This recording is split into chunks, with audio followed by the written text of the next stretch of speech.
السلام عليكم ورحمة الله وبركاته. في أغنية بتسيء ربنا والرسول لازم نحذفها فورا.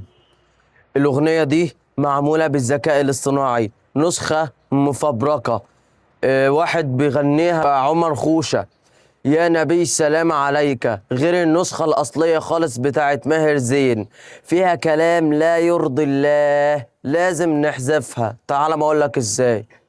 أول حاجة هنفتح الفيسبوك، تاني حاجة هنخش على إنشاء قصة، ونخش على قائمة الموسيقى، ونبحث عن الأغنية اللي أنا ذكرتهم لكم دي، يا نبي السلام عليك، النسخة المفبركة بالذكاء الاصطناعي بتاعت مغني عمر خوشة،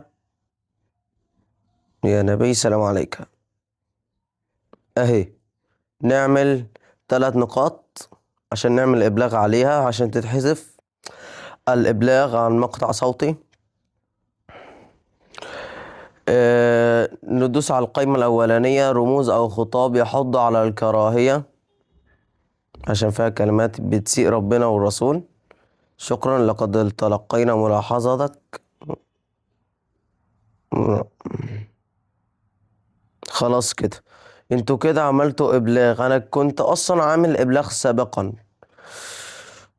وآخر حاجة تصلوا على النبي.